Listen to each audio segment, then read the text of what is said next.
আসসালামু আলাইকুম। অষ্টম শ্রেণীর গণিত বইয়ের শিখন অভিজ্ঞতা ৩। ঘনবস্তুতে দ্বিপদী ও ত্রিপদী রাশি খুঁজি। ঘনবস্তুতে দ্বিপদী ও ত্রিপদী রাশি খুঁজি এই শিখন অভিজ্ঞতাটির গত ভিডিওতে এ পর্যন্ত আলোচনা করেছি। এখন এখান থেকেই শুরু করব। তাহলে চলুন শুরু করা যাক। উৎপাদক। উৎপাদক এখানে হচ্ছে যে একটি সংখ্যাকে কোন কোন উপাদান বা কোন কোন সংখ্যা দ্বারা ভাগ করা যায় আর কয়টি সংখ্যা দ্বারা ভাগ করা যায় সেই সংখ্যাগুলোই হচ্ছে কি ওই সংখ্যার একটি কি উপাদান বা উৎপাদক। এখন এই যে বিষয়গুলো রয়েছে এই বিষয়গুলো পড়ে নিবা। এখানে দ্বিপদী রাশির ঘন এর উৎপাদক। তাহলে দ্বিপদী রাশির ঘন এর উৎপাদকের এখানে সংখ্যার উৎপাদক আমের ভাগ। এখানে এখানে 20টি সংখ্যার কি আছে আম রয়েছে। এখানে কয়টি আম রয়েছে? 20টি আম রয়েছে। এখানে তোমাদেরকে কি করতে হবে, একটি কাজ রয়েছে, আমি সরাসরি এই কাজটিতে চলে আসতেছি। কাজটিতে বলা হয়েছে 20 এর উৎপাদকগুলো হলো, এখানে কি বলছে, তাহলে চিন্তা করে 20 এর মানে 20 এর সকল উৎপাদক নিচে লিখে রাখো। এখন এখানে কি করতে হবে, 20 এর সকল উৎপাদকগুলো এখানে লিখতে হবে। তাহলে 20 এর উৎপাদকগুলো হলো মানে 20কে কি কি সংখ্যা দ্বারা ভাগ করা যায়, এই যে ভাগ করা সংখ্যাগুলোই হচ্ছে কি 20 এর উৎপাদক। দেখো এখানে 20কে 1 দ্বারা ভাগ করা যায়, তারপর 1 দ্বারা ভাগ করা যায়, 2 দ্বারা ভাগ করা যায়, তারপর 4 দ্বারা ভাগ করা যায়, তারপর 5 দ্বারা ভাগ করা যায়, 10 দ্বারা ভাগ করা যায়, 20 দ্বারা ভাগ করা যায়। এই যে সকল সংখ্যাগুলো দিয়ে কি করা যায়, 20কে ভাগ করা যায়। তাই 20 এর উৎপাদকগুলো হলো 1 2 4 5 10 এবং 20। এরপরে এখানে এই বিষয়গুলো রয়েছে, এই বিষয়গুলো পড়বা। এরপরে এখানে বর্গের উৎপাদক কেক কাটি। বর্গের উৎপাদক কেক কাটির এখানকার এই বিষয়গুলো পড়ে নিবে, এগুলো সম্পর্কে আর আমি বিস্তারিত আলোচনা করতেছি না। এরপরে এখানে বলা হয়েছে এবার একটু চিন্তা করে 12 × 10 আকারের কেকটি 15 ইঞ্চিতে যত আকারে সমান ভাগে ভাগ করা যাবে সব কয়টির আকার এবং ওই আকারের মোট সংখ্যা নিচে লিখে রাখো, প্রয়োজনে কাগজে দাগ কেটে নিশ্চিত হও। এখন এই যে কাজটির উত্তর কিভাবে করবা, আর এই কাজটি করার জন্য এই যে জায়গাটি রেখেছে এই জায়গাটিতে এই কাজের উত্তর হবে না, তাই এই কাজটির উত্তর আমি অন্যখানে করেছি। এখন চলো এই কাজটির উত্তর শিটে।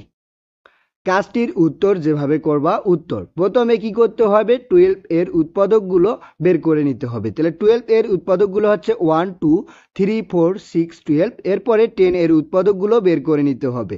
তাহলে 10 এর উৎপাদকগুলো হলো 1 2 5 10। এগুলো হচ্ছে 10 এর উৎপাদক, মানে এই যে 12 কে কি করা যায়, ভাগ করা যায় এই সকল সংখ্যা দ্বারা, আর 10 কে ভাগ করা যায় কি করা, এই সকল সংখ্যা দ্বারা ভাগ করা যায়। এখন প্রথমে আমরা যে উৎপাদকগুলো বা আকারে সাজানো যায় সেই আকারে সাজাবো। এখানে দেখো এখানকার 1 আর এখানকার 1 নিয়ে, মানে 1 দিয়ে আগে এই সকল সংখ্যা কয়টি নিব, তারপরে 2 দিয়ে এই সকল সংখ্যা নিব, 3 দিয়ে এই সকল সংখ্যা নিব, তারপরে 4 দিয়ে নিব, তারপরে 6 দিয়ে সকল সংখ্যাগুলোই নিব, এরপরে 12 দিয়ে। তাহলে প্রথমে আমরা 1 দিয়ে শুরু করব। তাহলে 1 দিয়ে নিলে কি হচ্ছে, 1 আর এখানকার 1 আর এখানকার 1। তাহলে দেখো 1 নম্বর হচ্ছে 1 × 1 আকারের ভাগ সংখ্যা। তাহলে 1 × 1 আকারের ভাগ সংখ্যা কি হবে, এই যে 12 × 10। তাহলে এই যে 12 এর উৎপাদকগুলো বের করতেছি। তাহলে 12 আর এদিকের 10 এর উৎপাদকগুলো বের করব। তাহলে 12 × 10 হবে। তারপরে এখানে কি এখানকার 1 আর এখানকার 1 এই দুইটা মিলে আমরা কি করব, নিচে গুণ দিয়ে দিব। তাহলে 1 × 1 ইকুয়াল কি হচ্ছে 10 আর 12 গুণ করলে হয় 120। আর একে যারা যদি আমরা কি করি 1 × 1 মানে 1 দ্বারা 1 হয় কিন্তু, আর 1 দ্বারা ভাগ করলে 120 হয়ে যায়। এরপরে 2 নম্বরটি দেখো, এখানে 12 এর 1 নিব আর এখানে 10 এর উৎপাদকগুলোর মধ্যে থেকে 2 নিব। তাহলে এখানে দেখো 1 × 2 আকারের ভাগ সংখ্যা। তাহলে এখানে 120 হয় আর এখানে 1 × 2 করলে 2 হয়। তাহলে 2 দিয়ে 120কে ভাগ করলে কত হয়, 60 হয়। এরপরে এখানে দেখো 1 × 5। তাহলে 1 × 5 কিভাবে হলো, এই যে এখানকার 1 আর এখানকার কি নিব, 5 নিব। তাহলে 5 নিলে কি হচ্ছে, দেখো আকারের ভাগ সংখ্যা। তাহলে 12 × 10 আর 1 × 5 তাহলে হচ্ছে কত, 24। এখন এভাবে 4 নম্বরটিতে 1 × 10 মানে 10 এর উৎপাদক নিব, এটা হচ্ছে 12 এর প্রথম উৎপাদক আর এটা হচ্ছে 10 এর শেষ উৎপাদক, আকারের ভাগ সংখ্যা। তাহলে হবে 12 × 10 আর এখানে হচ্ছে 1 × 10। তাহলে 120কে 10 দ্বারা ভাগ করলে হচ্ছে কত, 12। এরপরে 5 নম্বরে এখানে দেখো 12 এর সেকেন্ড উৎপাদক মানে দ্বিতীয় নম্বর উৎপাদকটা, আর এটা হচ্ছে যে কি 1 হচ্ছে 10 এর প্রথম উৎপাদক। যেহেতু আমাদের 1 দিয়ে এই যে 4টি সংখ্যা 4টি উৎপাদকে আমরা টেনে নিলাম, এবার 2 দিয়ে কি করব, এই 4টি উৎপাদকে নিয়ে নিব। এখন আমরা দেখো 2 দিয়ে প্রথম উৎপাদক হচ্ছে 10 এর 1, তাহলে আকারের ভাগ সংখ্যা হবে 12 × 10 ডিভাইডেড 2 × 1। এখানে 2 × 1 করলে কত হয়, 2a হয়, আর 120-কে 2 দ্বারা ভাগ করলে 60 হয়। এরপরে এখানে দেখো 2 × 2 আকারের ভাগ সংখ্যা, মানে এটা হচ্ছে যে 12 এর সেকেন্ড উৎপাদক আর এটা হচ্ছে 10 এর সেকেন্ড উৎপাদক। আকারের ভাগ সংখ্যা 12 × 10, 2 × 2 সমান কত হচ্ছে 30। একইভাবে 2 × 5 মানে এটা হচ্ছে যে 10 এর থার্ড উৎপাদক, আর এখানে হচ্ছে যে আকারের ভাগ সংখ্যা 12 × 10 ডিভাইডেড 2 × 5, তাহলে এখানে কত হচ্ছে 12 হবে ক্যালকুলেশন করলে। এরপর হচ্ছে যে 2 × 10 আকারের ভাগ সংখ্যা, এখানে দেখো 12 × 10, 2 × 10, এখন 2 × 10 হচ্ছে 20 দিয়ে 120-কে ভাগ করলে কত হয় 6 বের হয়। এরপরে একইভাবে এবার যাব আমরা 3 নিব। এখন 3টা কোথায় পেলাম, এই যে এখন আমরা দেখো প্রথমে যখন আমরা 12 এর উৎপাদকগুলো বের করেছিলাম, 1 এর কাজ শেষ হয়ে গেছে, 2 এর কাজ শেষ হয়েছে, এবার কার কাজ 3 এর কাজ হবে। 3 দিয়ে এবার সম্পূর্ণ নিব, তাহলে 3 দিয়ে সম্পূর্ণ নিলে আমাদের কি হচ্ছে 3 × 1 আকারের ভাগ সংখ্যা, তাহলে 12 × 10, তারপর হচ্ছে ডিভাইডেড 3 × 1 40। এরপরে একইভাবে কি করব 10 নম্বরটিতে 3 × 2 আকারের ভাগ সংখ্যা 12 × 10, 3 × 2, তাহলে ডিভাইডেড করলে কত হচ্ছে, এখানে 6 হচ্ছে আর এখানে 120 হচ্ছে, ভাগ করলে হচ্ছে 20। এরপরে 11 নম্বরে হচ্ছে 3 × 5 আকারের ভাগ সংখ্যা, তাহলে ভাগ সংখ্যা কি 12 × 10 আর 3 × 5 ইকুয়াল হচ্ছে 8।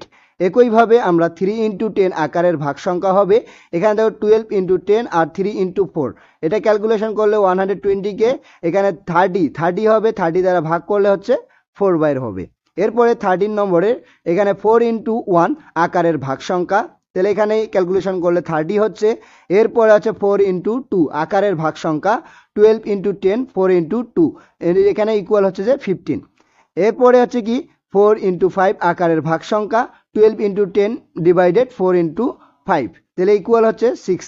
তারপরে হচ্ছে কি এখানে 14 নম্বরে হচ্ছে 16 নম্বরে হচ্ছে 4 × 10 আকারের ভাগ সংখ্যা 12 × 10 আর 4 × 10 ডিভাইডেড করব আমরা, করলে হচ্ছে 3। এরপরে এখানে দেখো 6 × 1 আকারের ভাগ সংখ্যা, মানে এবার আমরা 6-এ যাব, তাহলে 12 × 10, 6 × 1 ইকুয়াল হচ্ছে যে 20। এরপরে 6 × 2 আকারের ভাগ সংখ্যা কি হবে 12 × 10 বাই ডিভাইডেড, একইভাবে কিন্তু এখানে 10 আসে। এরপরে 6 × 5 নিব, আকারের ভাগ সংখ্যা 4 আসবে। এরপরে 6 × 10 আকারের ভাগ সংখ্যা হবে কত 12 × 10 ডিভাইডেড কি হচ্ছে 6 × 10, এখানে আসবে 2। এরপরে 12 × 1 মানে সর্বশেষ 12 এর সর্বশেষ উৎপাদক নিব আর 10 এর প্রথম উৎপাদকটা নিয়ে নিব, তাহলে আকারের ভাগ সংখ্যা হবে 12 × 10 ডিভাইডেড 12 × 1, ক্যালকুলেশন করলে আসে 10। এরপরে 12 × 2 আকারের ভাগ সংখ্যা 12 × 10 আর 12 × 2 ইকুয়াল 5। এরপরে আছে 12 × 5 আকারের ভাগ সংখ্যা 12 × 10, 12 × 5 ইকুয়াল 2।